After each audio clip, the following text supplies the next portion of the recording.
My name is Carl Anthony, and I work in the automotive industry in Detroit. Sometimes that work encompasses future vehicle technology, and that's what we talk about here, for the most part anyway. This is AutoVision News Radio. This segment of AutoVision News Radio is special. I'm talking with someone that I admire and look up to. Her name is Jennifer Tisdale, the Chief Executive Officer at GRIMM, a cyber research firm headquartered in Virginia.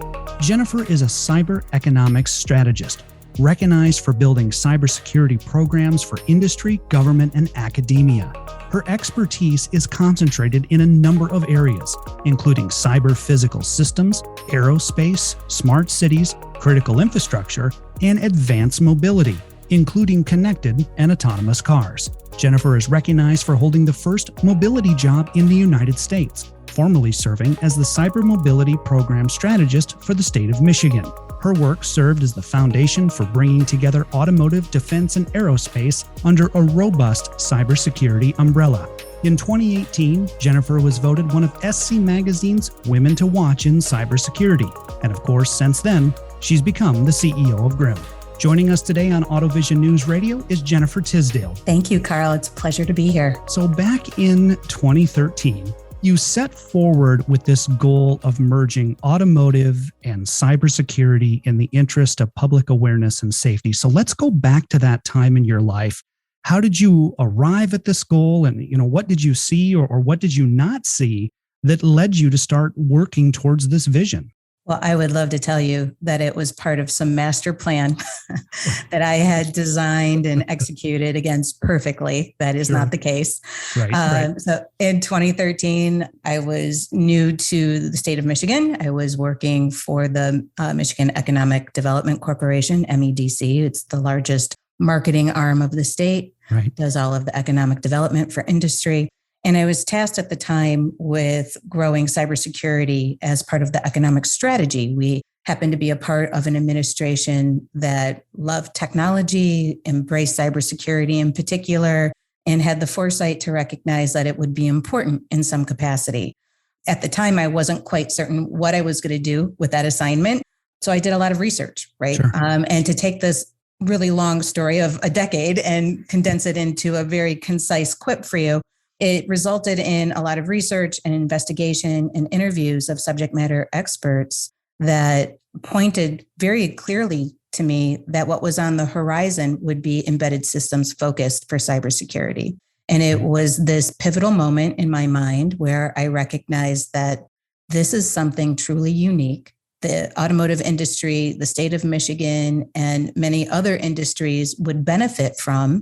Traditionally in the Bay Area and the Valley, they look at cybersecurity through an IT lens and not through a product or embedded system lens. So this was unique for us. And so the more investigation that I did, the more research and interviews that I conducted, we put together a strategy that was focused on embedded cyber physical for automotive and defense and aerospace, which, by the way, Michigan has a lot of, and we never talk about it. Right. So this whole future mobility discussion on cybersecurity, and people would glaze over. Their eyes would literally glaze over when I would try to talk about cybersecurity in relation to automotive, either because it made them uncomfortable or they just didn't understand it. It was very abstract. And so when we started to put the messaging in terms of safety in relation to critical safety systems in the vehicle and talk about how it would have life and limb impact potentially if we didn't address cybersecurity on the front end, people started to pay more attention. That has its pros and cons to it. But that was the nexus point for me, is that relation between security and safety for automotive, and became something that I just sort of had increasing passion for. It was a message. It was a campaign almost to band those two worlds together. Jennifer, when we first met a couple of years ago, it was for an AutoSense event. Mm-hmm. And I remember asking you the most obvious question, and I want to ask you this obvious question again. What is cybersecurity? Give us your insight there. Well, in its simplest form and in the traditional way that we view cybersecurity, it's typically in relation to the protection of electronic data, right? So our credit card information at a point of sale at a typical retail facility, our IT networks, protecting intellectual property that companies have within their networks and systems. So that would be cybersecurity in its simplest form, right? In its traditional form, protecting data. Right. In relation to automotive, we now kind of lean towards the phrase of cyber physical system security. That is where the data, the internet, the software, and the hardware all come together into one thing. So think of automotive in relation to Internet of Things. That automotive IoT conversation is really what we're trying to address when we talk about cybersecurity in automotive. So that is vehicle specific definition. How do we protect Carl's information when Carl syncs his phone to his car? Mm-hmm. And we now know where Carl likes to go every day based on his navigation or his infotainment data, or anytime you use an electronic payment on your phone. And is that feeding into the vehicle? Is that being harbored on the network of the vehicle somewhere?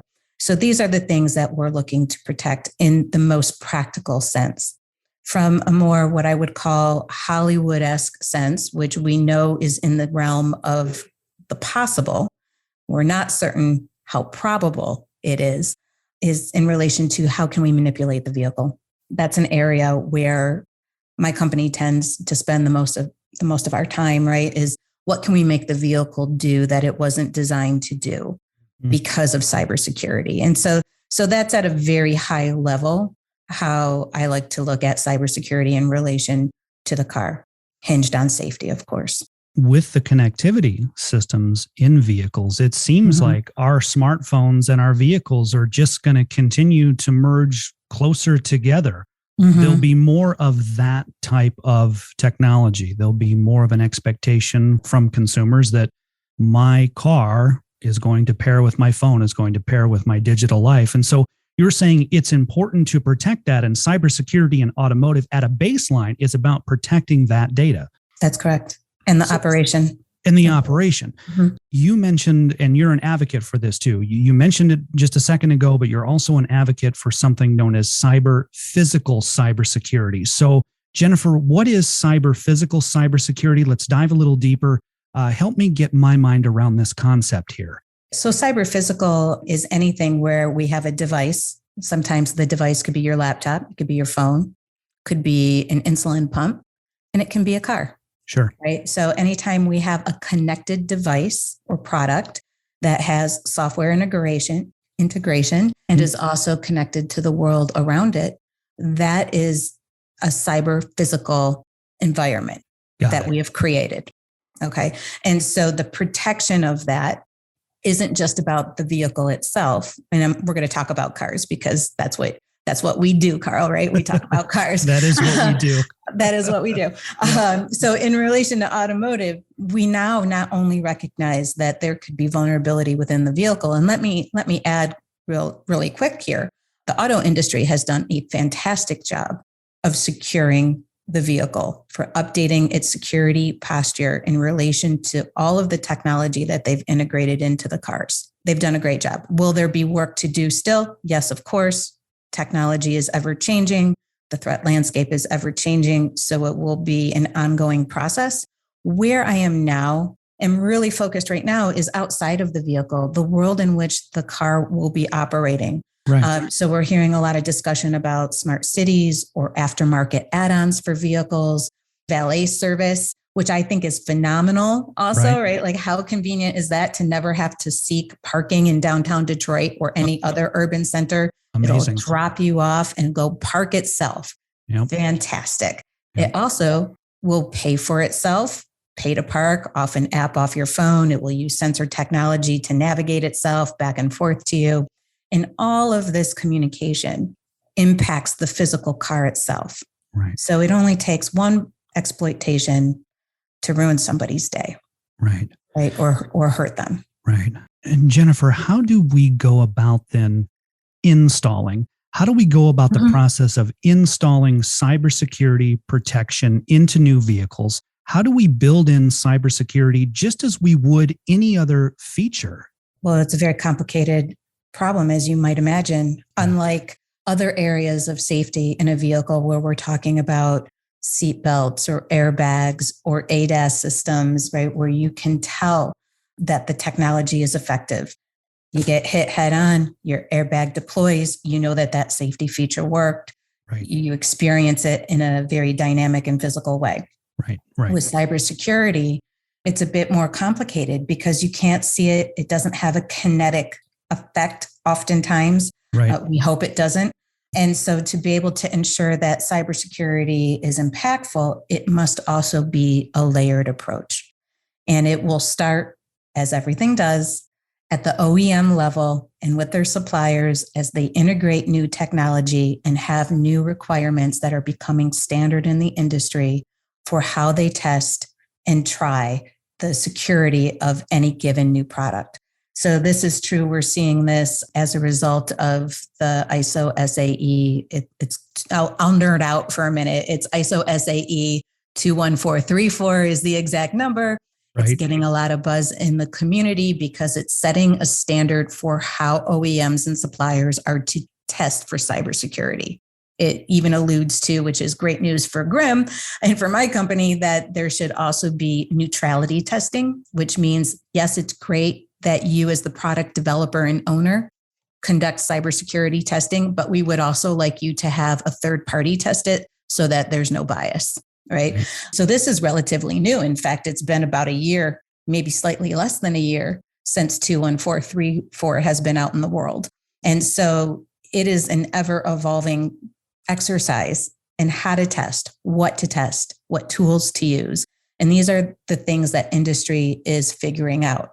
What the next challenge will be, because you can't just have one solution. And unfortunately, cybersecurity is never going to be one and done. It's not a checkbox. It's a living, breathing thing, kind of. Yes. In the sense that the longer the vehicle is on the road, the longer you have your phone, right? The easier it is for the security to lapse. We don't have a lot of legislative activity or regulatory action in relation to the auto industry yet on who's liable if security lapses. How do we manage security over the entire life of the vehicle? Most people get rid of their phones after 3, 4, 5 years. I'm probably outside the norm. Mine's a bit older than that. Right. Me too. But most people are standing in line to get the latest version of whatever. Yep. Cars, not so much. If you buy a car, it's an investment. They're expensive. They are increasingly expensive. And so a car will trade owners multiple times, maybe 2 or 3 times, be on the road for 200,000 miles or more. And so that security needs to be managed over decades and multiple users. And that's something that I think is still very early in discussion. So whether they're integrating what we would call like an intrusion detection system or technology or something that prevents intrusion being a bad actor manipulating the code in the vehicle, or whether we're doing security testing, or whether we're pushing over-the-air updates to do patchwork on the software of the vehicle. There are a multitude of approaches that are being considered and used today, and that will evolve and change over time. GRIMM is that third party that can do the testing, right? Yeah. So usually when a customer reaches out to us, and this would be advice that I would provide to anybody, whether they were working with GRIMM or not, sure, is to really get an understanding internally to where you're strong in cybersecurity and where you're less strong, right? Oftentimes, if you're an OEM, you're going to have concerns about what you're integrating into your platform with the products and technology that you receive through your supply chain. And let's talk about malactors for a minute and sort of have, introduce, if you will, that hacker mindset, where they're going to go for the low-hanging fruit. Typically, they understand that the bigger the company, the more robust their cyber strategy will be.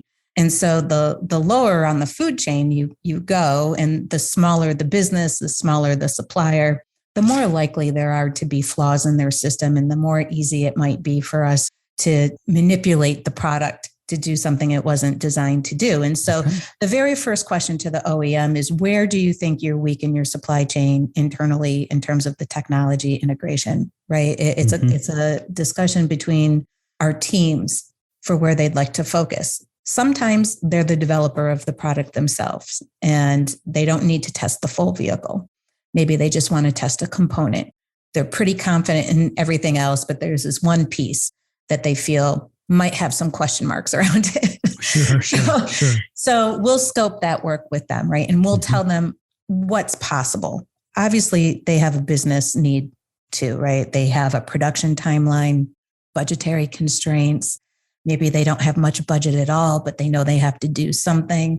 And so we'll try to find a solution that helps them meet their needs in the timeline that also meets their business and executive expectation as well, which sometimes those things are very divergent. You and I talked previously when we first met about the lack of, and now I'm air quoting, buy-in. Yes, the literal buy-in. The literal buy-in is that conceptually we know security is important, but we don't have the budget to actually buy into it. And so that has been a challenge, since 2013. I've watched that challenge ebb and flow. It's better today than it was then. There's still a long way to go.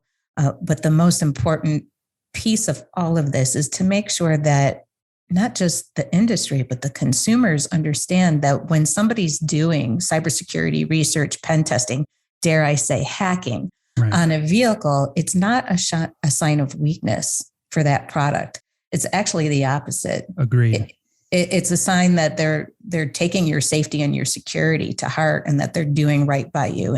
And unfortunately, I think that in the auto industry in particular, I'm a little hesitant to say this, is that there's this shyness, this wanting to put their head in the sand when it comes to cybersecurity because they don't want to have it impact negatively their brand. Yeah. And I think we really need to change that narrative, that story. And that's part of this campaign now too.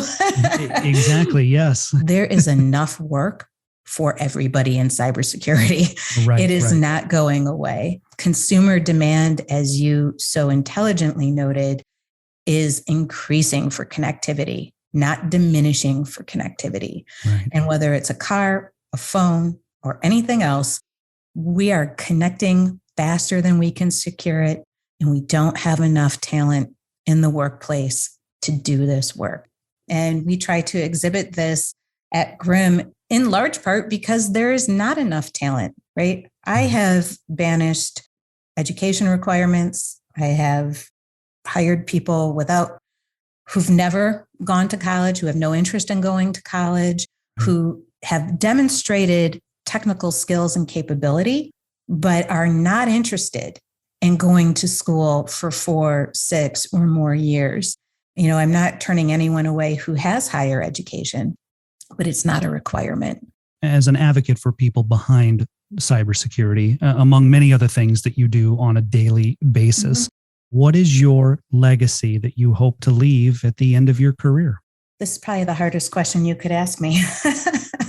Quite honestly, I guess if I were to envision, one day, hopefully a retirement party for myself. And if I ever get to have one, it will be fabulous and you will be invited, Carl. Oh, I can't wait. I can't wait. You'll have to show me what tablescaping is. I will.